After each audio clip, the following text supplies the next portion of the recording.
My name is Wendy Townsend. I'm 35 years old, and 2 weeks ago, I stood in front of 80 people at my mom's 60th birthday party, held a microphone I didn't ask for, and said 8 words that ended a 7-year silence, permanently. See, my family decided a long time ago that my husband was their biggest embarrassment. He left a perfectly good engineering career to grow heirloom tomatoes in rural Virginia. My parents stopped inviting us to Thanksgiving, then Christmas, then everything. For 7 years, we didn't exist. Then they lost everything, every dollar. And suddenly my phone rang. They didn't call to apologize. They called because they needed $3 million. And they thought if they ambushed me at a birthday party, in front of the whole town, I wouldn't be able to say no. They were wrong. But before I tell you what those 8 words were, if you're enjoying this, take a moment to like and subscribe. But only if you genuinely connect with stories like this. And leave a comment. Tell me where you're listening from and what time it is right now. I love knowing. Now let me take you back to Thanksgiving, 2019, the last holiday I was ever welcome at. I'm 28 years old, standing in my parents' kitchen in Fairfield, Virginia, watching my husband hand my mother a wooden crate of heirloom tomatoes. He grew every single one, Cherokee purples, brandywines, sun golds, their skins still warm from the afternoon light. Garrett spent 2 hours that morning selecting and packing them because he wanted to bring something personal. My mother takes the crate, holds it like someone handed her a bag of mulch. "Oh," she says. That's practical." She sets it on the counter behind the bread rolls and turns to the living room. "Sloan, honey, come tell everyone about the promotion." And just like that, the room pivots. My older sister walks in wearing a silk blouse and heels that click on the hardwood. She starts talking about her new title at the investment fund, the London trip, the year-end bonus. My father sits up straighter. My mother is beaming. Garrett stands by the kitchen island, hands in his pockets. He catches my eye and gives me that half smile, the one that says, "I'm fine, he's always fine." That's the thing about Garrett. He doesn't need a room to notice him. But I notice. I notice when Diane's book club friend asks who he is, and my mother says, "That's Wendy's husband. He does agriculture things." Not his name.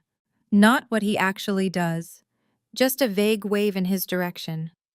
I notice when my father pours wine for Sloane's boyfriend and asks about the market. Then skips Garrett entirely. I notice. And I file it away.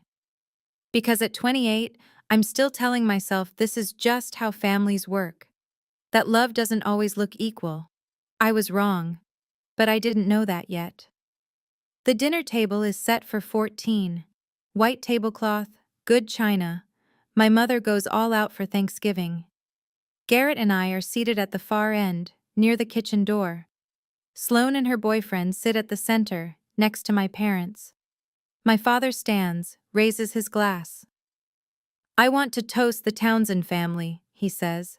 "Especially Sloane, who just made associate director. We couldn't be prouder."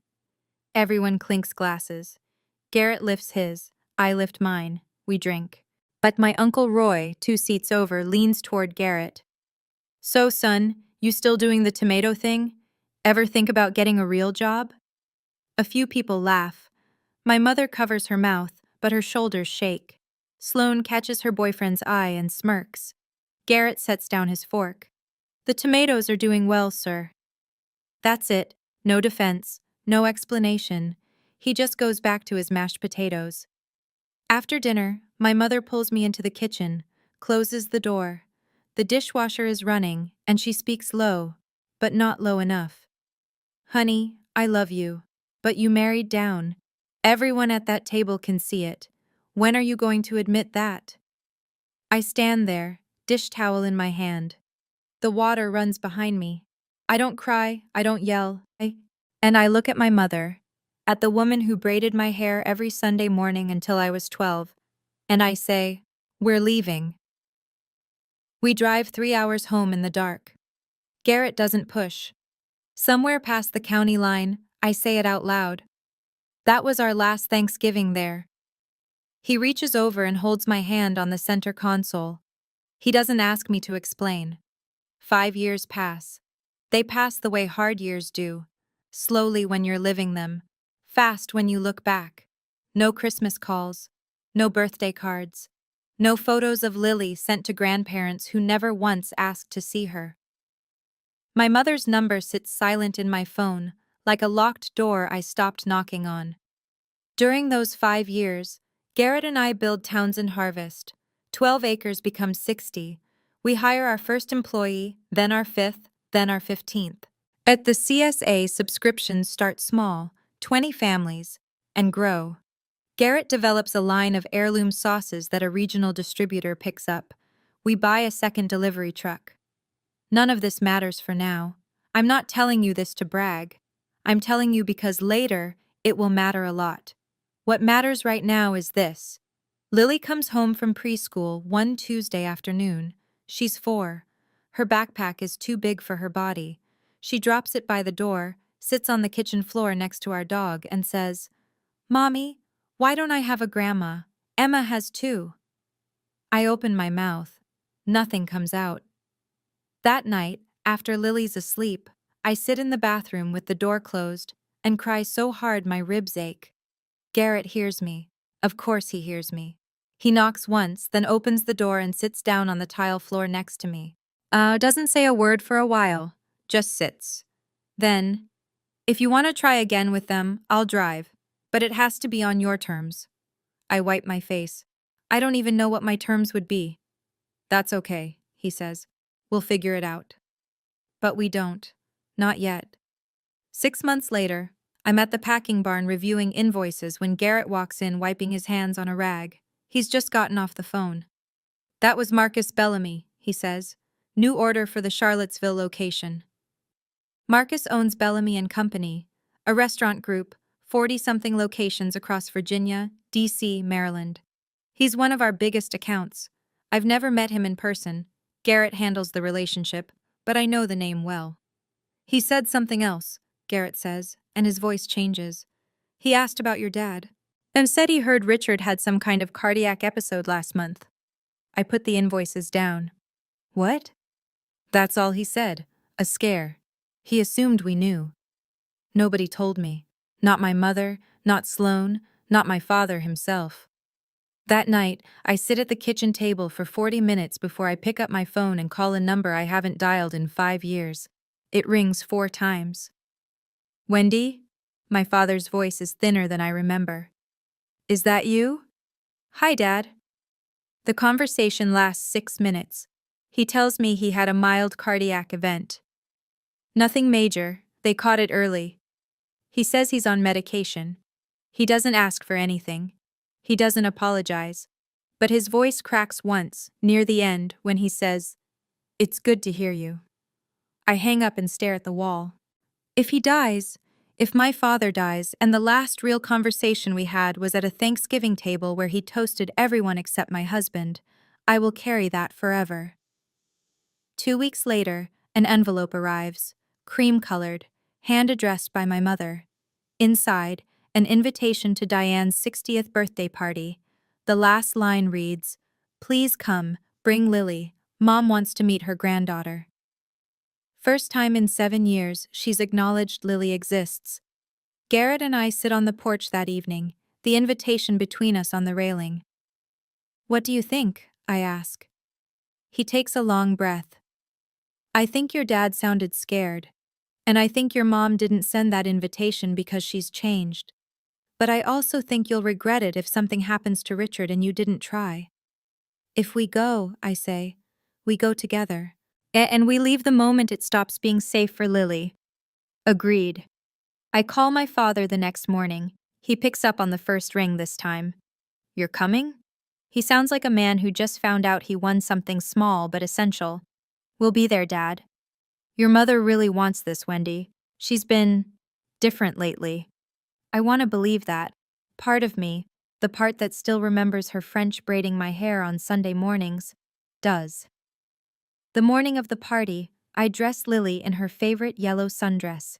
Garrett wears clean jeans and his good flannel, the dark green one. I pull on a cotton blouse, nothing special. We don't dress up for people who dressed us down. Garrett loads the truck, at the last minute, but he sets 3 bottles of Townsend Harvest signature sauce in a paper bag, the ones with the hand-designed labels, our farm logo in copper ink. Hostess gift, he says. She won't appreciate it. No, he says, but she'll notice it. On the highway, 3 hours out from Fairfield, my phone buzzes. Text from Sloan. So glad you're coming. Mom's been talking about it for weeks. It'll be just like old times. I show Garrett. He glances at it, then back at the road. Noted, he says. I put my phone away. My parents' house looks smaller than I remember, or maybe I just grew. The front yard is strung with paper lanterns. Cars line both sides of the street. Must be 60, 70 people already here. A banner over the garage reads, "Happy 60th, Diane," in silver script. There's a DJ table by the back fence. Someone rented folding chairs. We park at the curb. Lily's hand is warm in mine as we walk up the flagstone path. Garrett carries the bag of sauces under one arm. Diane meets us at the front door. She looks older, thinner. Her hair's shorter than I remember, a bob she never wore when I was a kid. She sees me and her eyes fill immediately. My baby girl. She pulls me in. I've missed you so much. Her perfume is the same. Estee Lauder, something floral. For 3 seconds, I'm 12 again. Then she lifts Lily up, turns toward the living room, and raises her voice. Everyone, this is my granddaughter Lily. Isn't she beautiful? Applause. Laughter. A room full of people who've never seen my daughter clapping like they've been waiting. Lily looks at me, confused. Garrett shakes my father's hand at the door. Richard grips it with both hands. His eyes are red. Thank you for coming, son, he says quietly. That word, son, is the first kind thing he's said to Garrett in a decade. Then Sloan appears, hair blown out, dress that probably cost more than our truck payment. She wraps me in a hug that feels rehearsed. You look so rustic, she says. I love it. I smile because Lily is watching. Thanks, Sloan. Inside I notice things. The oil painting over the mantel, gone. The mahogany dining table replaced by a folding one. The silver candlesticks, the ones my grandmother left, absent. Something's wrong here. Something beyond a birthday party. The backyard is packed. 80 guests, maybe more. Neighbors I half recognize. My father's old colleagues from the firm, Diane's book club, her church friends, and scattered among them, cousins and aunts and uncles I haven't seen since 2019. Diane gathers everyone near the buffet table. She gives a short speech, how grateful she is, how family means everything, how this year has been a season of reflection. Then she turns and extends her hand toward me. I want everyone to know, my younger daughter Wendy is here tonight. We've had our differences, but a mother's love never dies. The crowd claps. I smile. Garrett stands behind me, scanning the room the way he scans a field before a storm. At the far end of the buffet table, I spot a man I don't recognize sitting next to Sloan. Mid-50s, silver hair, expensive watch. He's eating quietly, watching everything. I'll learn his name soon enough. 20 minutes later, Diane pulls me inside, into the kitchen. She closes the door. Her eyes are dry now. And the performance is over. Honey, I need to talk to you about something. She grips the counter edge. Your father and I are in trouble. Sloan's investment. It didn't work out. We need $3 million or we lose the house, the retirement fund, everything. $3 million. And you're telling me this now? At your birthday party? I thought if we were together, face to face, as a family. How long have you known? 8 months. 8 months? She didn't call me for 8 months, but she sent a birthday invitation. You didn't call me in 8 months, I say, but you sent a party invitation. She blinks. I thought you'd say no if I just called. I look at her. The woman who told me I married down. She didn't invite me to reconnect. She invited me to write a check. I'm standing in my mother's kitchen right now. She just told me she needs $3 million at her own birthday party, in front of 80 guests. There's a specific kind of silence when someone who hasn't spoken to you in 7 years asks for your money. If you've ever had a family member show up only when they need something from you, drop "been there" in the comments. I see you. And I need you to stay with me for what happens next, because what Diane does in the next 20 minutes, I still can't believe it. I step back into the yard. The sun's going down and the string lights are on, turning everything amber. Lily's sitting on Garrett's lap at a picnic table, eating watermelon. For a moment, it looks like a postcard. I almost forget why we're here. Then I see the sauce bottles. At Garrett's hostess gift, our 3 bottles of Townsend Harvest are sitting on the buffet table between a bowl of coleslaw and a tray of deviled eggs. The copper labels catch the light. My Uncle Roy picks one up, turns it over, reads the label aloud. Townsend Harvest? This looks fancy. He glances at Garrett. Where'd you buy this? Garrett shifts Lily on his knee. We make it. That's our farm's brand. Roy snorts. Oh, so it's like a hobby sauce? Laughter, a couple of cousins, one of Diane's church friends. The comfortable laughter of people who've already decided what you are. Garrett doesn't flinch. Something like that, he says. He wipes watermelon juice off Lily's chin. But at the far table, the one closest to the fence, the silver-haired man I noticed earlier lifts his head. He's been listening. And he looks at the bottle in Roy's hand, then at Garrett. Something changes in his face. Recognition, maybe. He sets down his fork. He doesn't say anything. Not yet. I don't notice this. I'm too busy trying to keep my hands from shaking after what Diane just told me in the kitchen. But that man heard the name, Townsend Harvest, and he knows exactly what it means. His name is Marcus Bellamy. He owns 42 restaurants, and we're standing in the backyard of the woman who just called our company a little farm that's doing fine. The fuse is lit. Nobody in this yard knows it yet. I need air, or at least I need a room where nobody is performing. I step inside through the side door and head down the hallway toward the bathroom. The house is dim, everyone's out back, and I can hear my own footsteps on the carpet. Then I hear Sloane. She's in our old shared bedroom. The door is cracked 2 inches. She's on the phone, voice low but sharp. I stop. Yeah, she's here. Mom did the whole crying thing at the door. It's working. A pause. She laughs. I think she'll agree. She doesn't know it's 3 million yet. Mom just gave her the soft version. The real pitch comes after the cake. Mom's going to do the speech, get everyone emotional, then bring it up so Wendy can't say no in front of everyone. My hand presses flat against the wall. Honestly, she'll fold. She always does. She married a farmer. She's not exactly the confrontational type. Another pause. Sloane, I have to go. She might be looking for me. I step back, quietly. My heart is slamming in my chest, but my feet are steady. I make it to the bathroom, close the door, and press both palms flat on the sink. The birthday invitation. The mom wants to meet her granddaughter. The crying at the front door. The speech. All of it. Choreographed. I look at myself in the mirror. 35 years old. Mother of a 5-year-old. Wife of a man they call an embarrassment. I walk back outside, find Garrett by the picnic table, and lean close to his ear. We need to talk. Now. He reads my face, sets Lily down gently. We step behind the garage. I tell him everything. His jaw tightens, but he doesn't interrupt. Do you want to leave? He asks. No, I say. I want to stay, but not for her. The cake comes out at 7:30. 3 tiers, white frosting, 60 gold candles. Diane blows them out while everyone sings. Lily claps on Garrett's shoulders, and for one heartbeat. Yet I see my mother look at her, really look at her, and something flickers across her face that might be real. Then it's gone. Because Diane reaches for the microphone.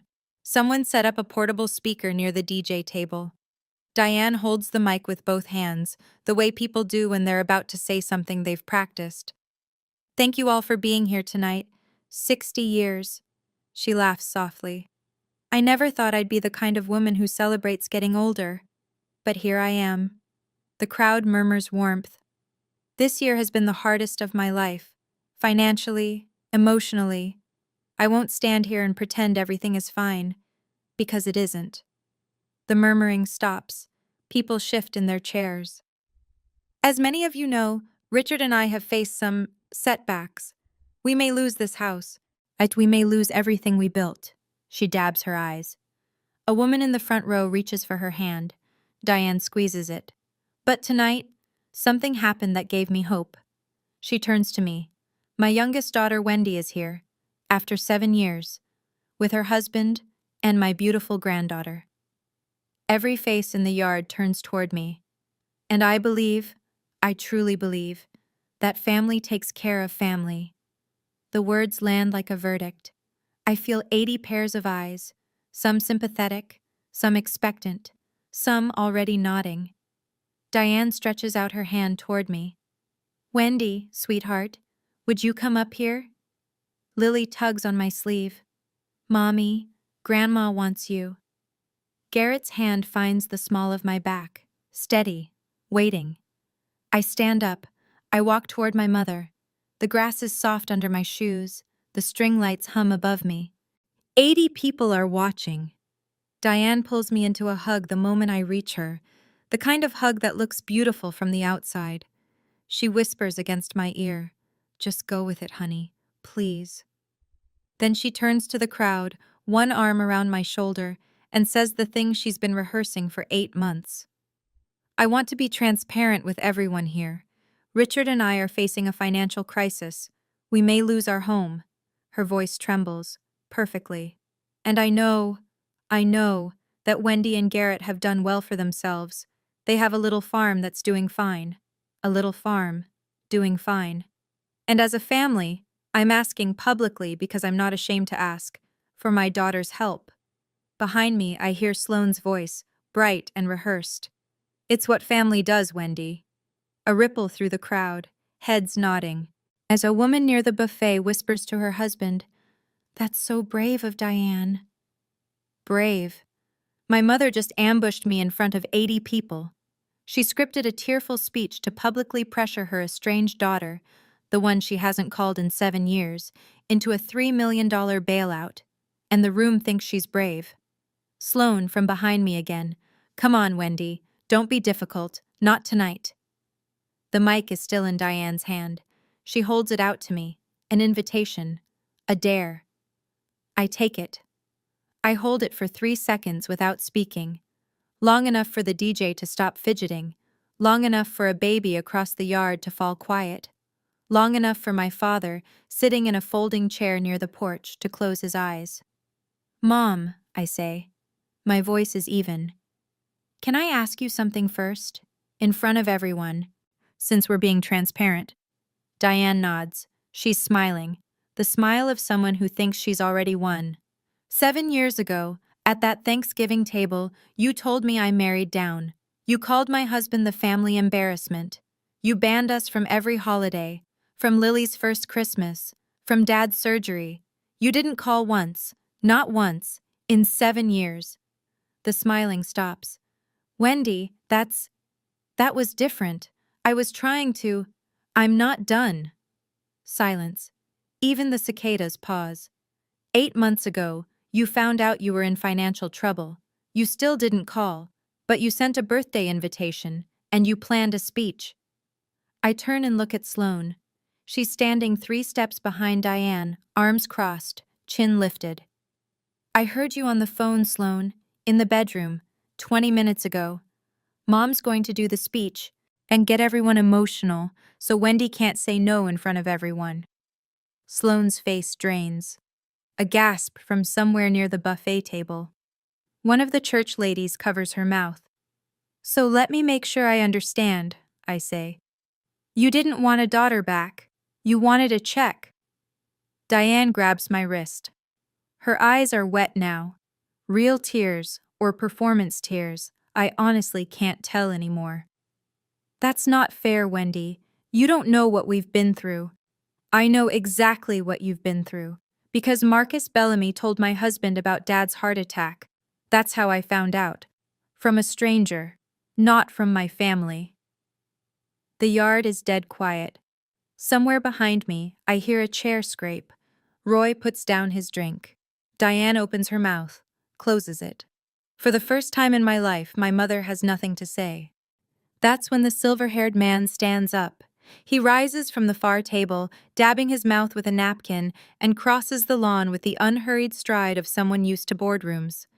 He stops a few feet from the microphone area, hands in his pockets. "Excuse me, I don't mean to interrupt a family matter." His voice is calm, almost genial. "But Diane, I need to ask, did you just say Garrett has a little farm that's doing fine?" Diane blinks at him. She doesn't know who he is. She invited him because Richard said he was an old business friend, doing very well. "Well, yes," she says. "He grows tomatoes." The man nods slowly, then turns to the crowd. "My name is Marcus Bellamy. I own Bellamy & Conte 42 restaurants across the Mid-Atlantic region. And Townsend Harvest, Garrett's company, is our primary organic produce supplier. His brand was featured in Forbes Regional last quarter." Nothing moves. The string lights sway in a breeze that nobody feels. Marcus turns to Garrett, who's standing by the picnic table with Lily on his hip. "Garrett, I had no idea this was your family. Richard." He looks at my father, who's sitting very still in his folding chair. "You introduced us years ago. You connected me to one of the best producers in the state." He pauses. "You must be incredibly proud." My father stares at the ground. Uncle Roy is still holding the bottle of sauce. His fingers have gone white around the neck. Marcus glances at the buffet table, at the 3 copper-labeled bottles sitting between the coleslaw and the deviled eggs. "That sauce right there?" he points. My restaurants charge $22 for a plate built around it." Nobody laughs now. The murmuring starts low, like water finding cracks. Roy sets the bottle down too hard. It clinks against the table. Someone near the back whispers, "Forbes?" A woman from Diane's church group turns to her husband with wide eyes. One of my cousins, Beth, the one who always brings banana pudding, pulls out her phone and starts typing. I can see her screen from where I'm standing. She's Googling Townsend Harvest. Sloane steps forward, voice sharp. That's not the point. The point is Mom needs help." But she doesn't get to finish. Mrs. Patterson, our old next-door neighbor, the one who used to bring us zucchini bread, cuts in from the second row of chairs. "Sloane, hold on. Didn't you tell us last year that Garrett was broke? That Wendy was struggling?" Sloane freezes. "I never said that." Mrs. Patterson doesn't blink. "You absolutely said that. At the block party, in June. You told me, and I'm quoting, Wendy married a man who plays in the dirt, and now they can barely pay rent." Another gasp, this one louder. Someone else, Uncle Roy's wife, speaks up. "She told us the same thing at Easter, said Wendy was too proud to ask for help." 7 years. For 7 years, Sloane told everyone that Garrett and I were failing, that we were the family cautionary tale. She did it to keep herself on top, the successful daughter, the one who made it. Now the room is looking at Sloane the way they were looking at me 30 seconds ago. Diane stands behind the microphone stand, gripping it for balance. Her face is the color of the tablecloth. For the first time in my life, I watch my mother run out of words. Her mouth opens, closes, opens again. Nothing comes out. I still have the microphone. The yard is quiet, except for the string lights buzzing and a dog barking somewhere down the street. 80 people, paper lanterns swaying, my mother's 60th birthday cake half-eaten on a folding table. I look at Diane. Her mascara has tracked 2 lines down her cheeks. I look at Richard. He hasn't moved from his chair. His hands are clasped between his knees like a man waiting for a sentence. I look at Sloane. She's staring at the grass, jaw tight, arms wrapped around herself. Then I look at Garrett.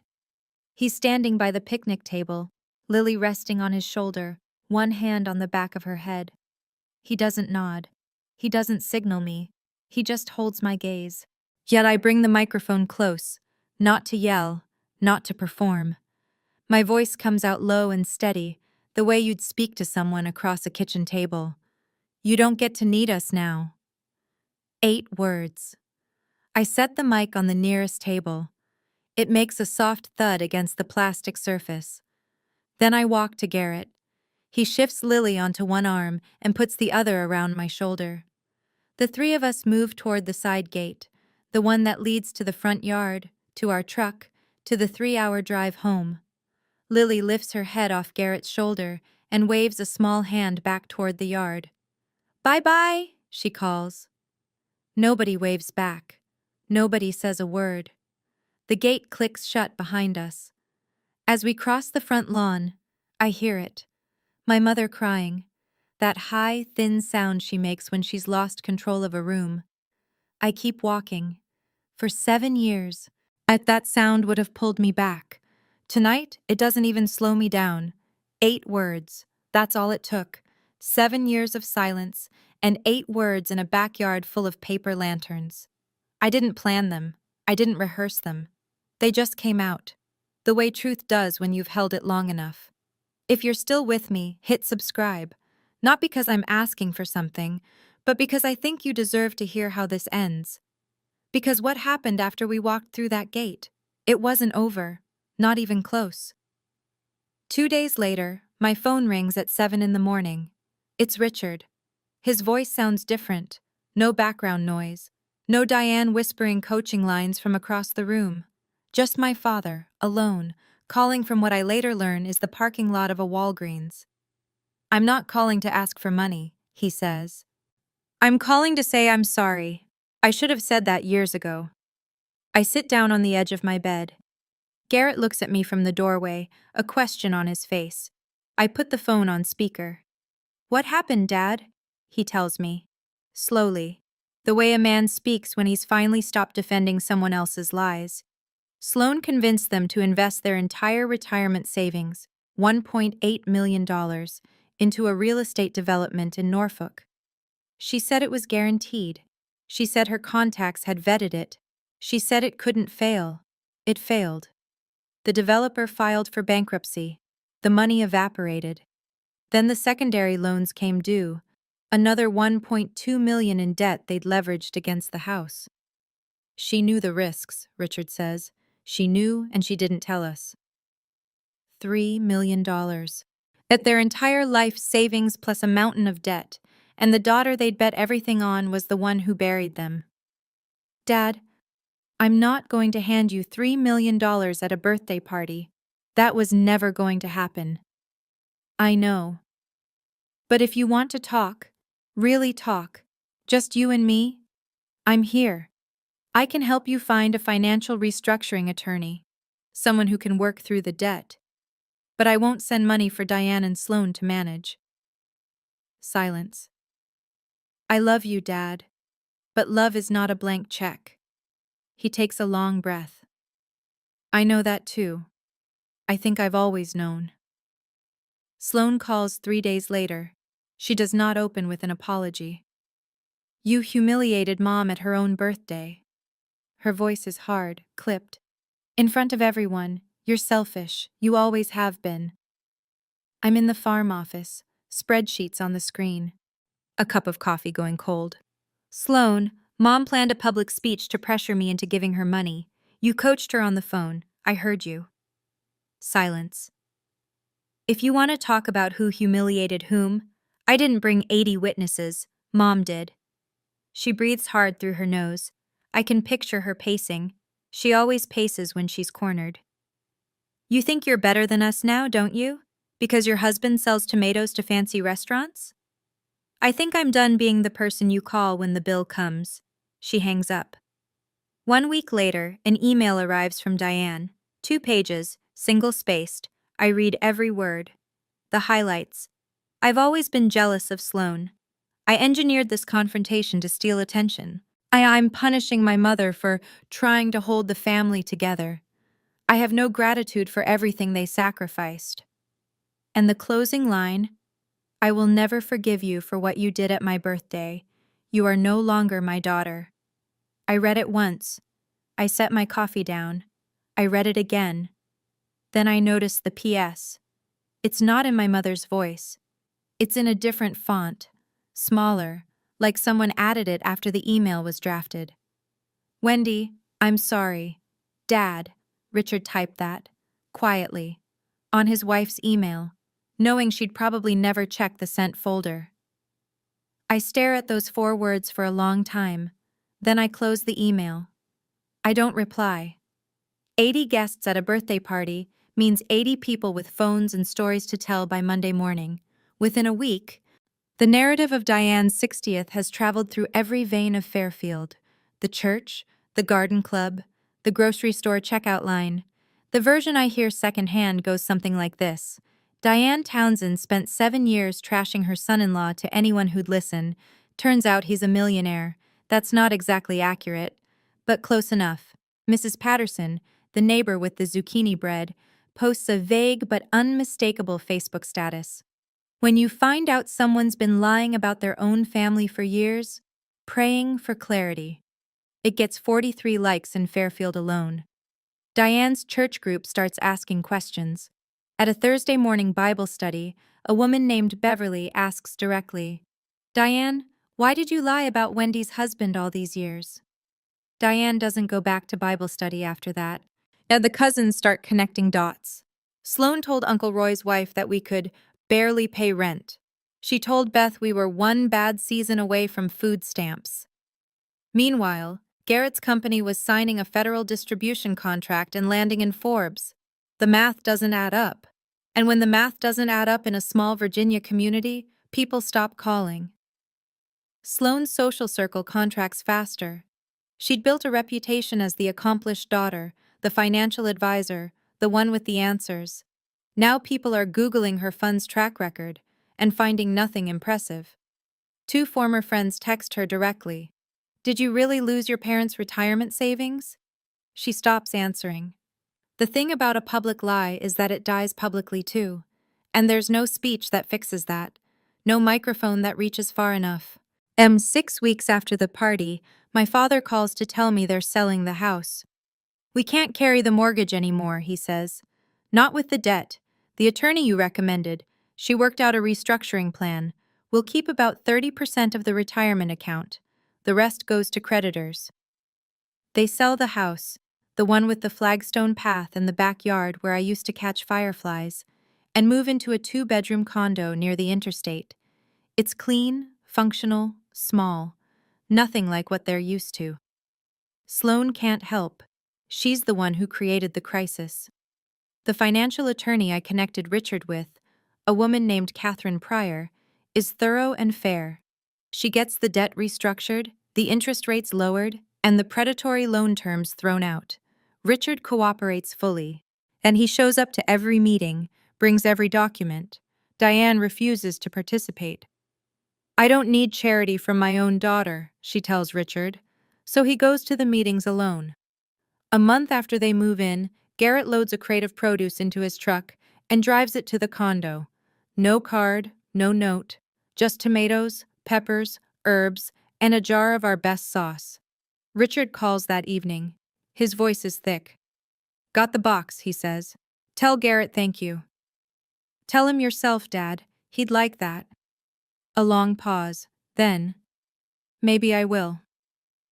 The next Sunday, Richard calls Garrett directly. It's a short conversation: weather, the farm, Lily's preschool drawings. Garrett tells me about it afterward, standing in the doorway of the packing barn. "Your dad said something," Garrett tells me. "I should have stood up for you. I told him it's not too late." I look at my husband, at the man they called an embarrassment. "Is it?" I ask. "For your dad?" "I think so." "Yeah." Marcus Bellamy calls the following week. He wants to expand our contract. "After that party," he says, "I did some thinking. I've known a lot of growers, Garrett, but I've never met one whose own family didn't know what he'd built. That tells me you weren't building for applause. You were building because it's who you are." He pauses. "I want Townsend Harvest in all 42 locations, full produce line, including the sauces, year-round contract." Garrett covers the phone with his hand and looks at me across the office. His eyes are wide. I nod. We'd be honored, Marcus. One more thing, Marcus says. Tell Wendy that the Brandywine batch this quarter was your best yet. I smile at that. First real smile in weeks. Other calls come in, slow, tentative. A cousin emails, "Hey Wendy, I owe Garrett an apology. I had no idea." I respond, "Thank you, we appreciate that." Polite, not warm, not cold, just honest. Uncle Roy's wife sends a card to the farm. Inside she writes, "I repeated things I shouldn't have believed. I'm sorry." I put the card in my desk drawer. I don't write back, but I don't throw it away. Our social media following ticks up. Farm accounts, food bloggers, people who heard about us through the birthday party fallout. Garrett doesn't post about what happened. He just posts pictures of tomato rows and sunrise harvests. Same as always. The orders that month are the highest in the company's history. I don't believe in karma. I don't believe in revenge served cold or hot or any temperature, but I believe in something simpler. If you spend 7 years building instead of arguing, eventually the work speaks for itself. Garrett's tomatoes don't need a microphone. 4 months later, spring. I'm on the front porch with a cup of coffee that's still hot. The farm stretches out in front of me. Rows of new seedlings in black soil, the packing barn with its bay doors open, 2 trucks with our logo idling in the gravel lot. One of our guys waves from the greenhouse. I wave back. Garrett is in the garden with Lily. She's wearing rain boots 3 sizes too big and holding a watering can shaped like an elephant. He's crouched beside her, showing her how to pour close to the roots without flooding the seedbed. Like this. "Daddy?" Just like that, Lil. Perfect. The world is quiet. Not empty quiet. Full quiet. The kind of silence that comes after a long storm. Here's what I know now. Diane hasn't called. She may never call. Sloane moved to Raleigh, took a junior position at a real estate office. She deleted her social media. I haven't heard from her since the phone call. Richard calls every Sunday, short conversations. He asks about Lily, what she's drawing, what she's learning. He talks about his condo garden, small things. He never mentions Diane's name and I don't bring her up. I've set one condition: Richard can FaceTime Lily every Sunday. He can visit the farm twice a year. But Diane doesn't participate, not until she's ready to have a real conversation, not a performance, not a script, a conversation. Some people think that's harsh, I tell Garrett one evening. He's cleaning tomato steaks on the porch, stacking them in a neat pile. Some people have never been excluded from their own family's holidays for 7 years, he says. Fair point. In May, I invite Richard to the farm. He drives down alone. 3 hours in a 10-year-old sedan he bought after selling the SUV. When he pulls up the gravel drive, Garrett and I are standing by the main barn. Lily's on Garrett's shoulders. Richard steps out slowly. He looks around. 60 acres of fields, green and ordered. The packing barn with its steel walls. 3 delivery trucks lined up bearing the Townsend Harvest logo. A crew of 6 unloading crates by the cold storage unit. The office building, small but real, with our name painted above the door. He stands in the gravel for a long time, just turning in a slow circle, taking it in. I didn't know, he says finally. His voice is hoarse. I didn't know it was all this. Garrett sets Lily down gently. You could have known, Richard. The door was always open. My father nods. He doesn't argue. He doesn't explain. Then Lily walks up to him. She's 5 and fearless and wearing a Townsend Harvest t-shirt 2 sizes too big. She looks up at this tall, tired man she's only seen on a phone screen. Are you my grandpa? Richard drops to one knee. His hands are shaking. Yeah, sweetheart, I'm your grandpa. Lily wraps her arms around his neck. He holds her so tightly his knuckles go white. His shoulders shake. I can see him crying from across the driveway, and I don't move toward them. This is their moment, not mine. Ed Garrett comes and stands beside me. His hand finds mine. We watch my father hold his granddaughter for the first time in a field full of tomato plants. He wasted 7 years listening to the wrong voice. But here, in this moment, I see him hearing the right one. I didn't cut my family off because I'm angry. I set a boundary because I learned something that took me 35 years to understand. You can love someone and still refuse to be humiliated by them. My husband was never the family embarrassment. He was the family they couldn't understand. And instead of trying, instead of driving down here, instead of picking up a phone, instead of tasting the tomatoes he packed with his own hands, they mocked what they didn't recognize. My mother hasn't called. She may never call. And then here's the part that surprises even me. I'm at peace with that. I spent years thinking something was wrong with me, that I married the wrong person, that I chose the wrong life, that if I'd just picked a man in a suit with a corner office, my mother would have kept braiding my hair on Sundays. But that's not how love works. Love doesn't come with conditions printed on the back. And the people who put them there aren't protecting you. They're controlling you. 8 words. That's all it took. Not because the words were powerful, but because 7 years of silence made them the only words I needed. If Diane ever calls, not to perform, not to script a reunion, but to actually say, I was wrong, I'll pick up. The line is open, the door isn't locked. But I'm done knocking on it. Until then, I'll be here, on this porch. Watching my husband teach my daughter that growing things from the dirt is not something to be ashamed of. It's something to be proud of. We grow tomatoes, and we're doing just fine. So that's my story. 8 words, 7 years, and one birthday party that changed everything. If this hit home for you, if you've ever been the one your family underestimated, I want you to do one thing. Drop a comment. Tell me your 8 words. The thing you wish you'd said, or the thing you finally did say. And if you want more stories like this, there's a playlist in the description with stories just like mine. Hit subscribe. I'll see you in the next one. Thank you for staying until the end.